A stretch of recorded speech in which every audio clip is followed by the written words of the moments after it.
Mateus capítulo 26.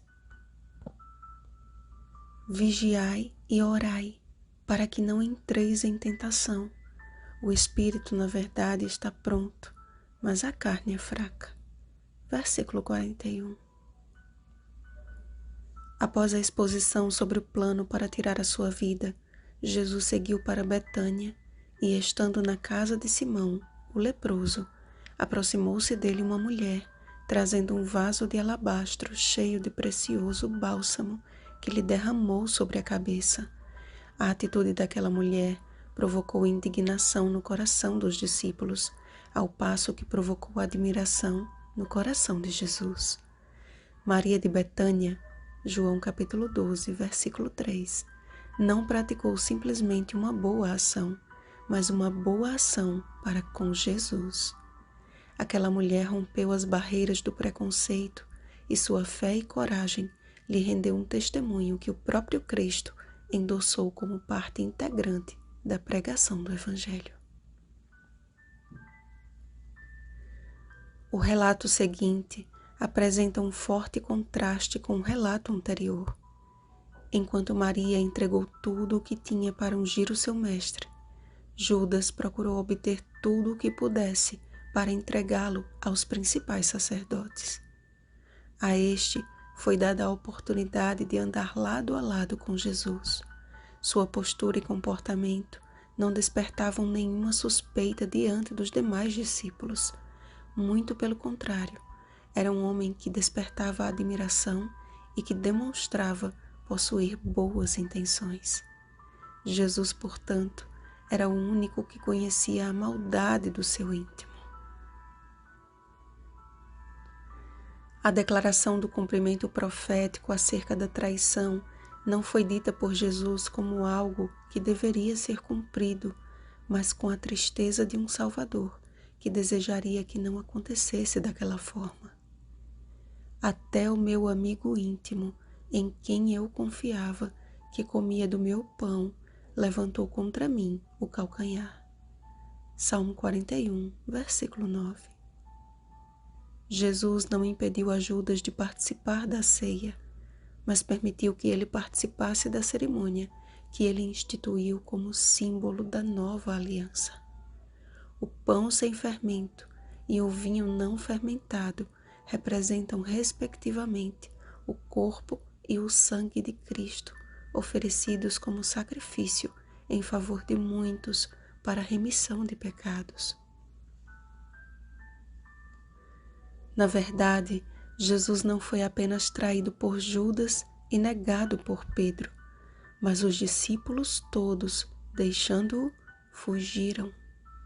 A sua agonia e profunda tristeza no Getsêmani não foi pelo medo da morte, mas pela dor da separação do Pai.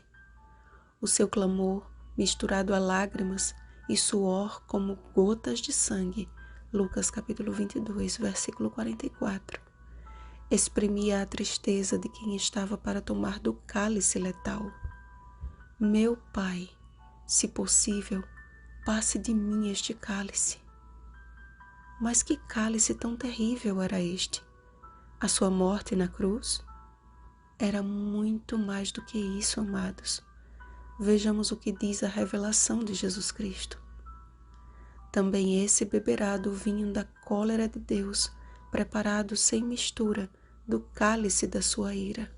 Apocalipse capítulo 14, versículo 10. O Cordeiro de Deus tomou sobre si os pecados de todo o mundo e tomou do cálice que está preparado sem mistura de misericórdia para os adoradores da besta e de sua imagem. Apocalipse capítulo 14, versículo 9. Jesus não venceu simplesmente a morte física, mas a morte eterna, para que você e eu tenhamos vida em abundância. Logo, muito mais agora, sendo justificados pelo seu sangue, seremos por ele salvos da ira. Romanos capítulo 5, versículos 8 ao 9. Ele foi traído, preso, injustiçado, cuspido e esbofeteado, mas como ovelha muda, Isaías capítulo 53, versículo 7. Ele guardou silêncio. Chegou a hora de termos uma vida de tamanha comunhão com Cristo, a ponto de nossa feição e modo de falar denunciem que nós andamos com Ele e somos seus discípulos. Não desperdicemos as oportunidades que nos são dadas para testemunhar, como Pedro desperdiçou.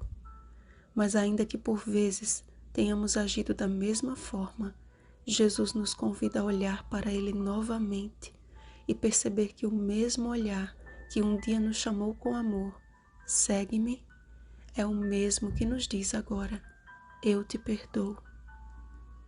Ainda há tempo de chorarmos amargamente aos pés daquele que tudo entregou por nós.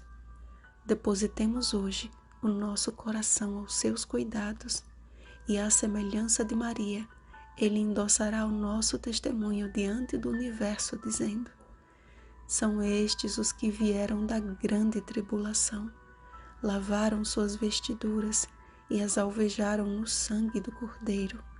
Apocalipse capítulo 7, versículo 14. Atendamos, pois, ao último chamado daquele que está às portas. Ainda dormis e repousais? Eis que é chegada a hora. Levantai-vos, vamos. Vigiemos e oremos. Bom dia, salvos pelo sangue do Cordeiro. Rosana Garcia Barros.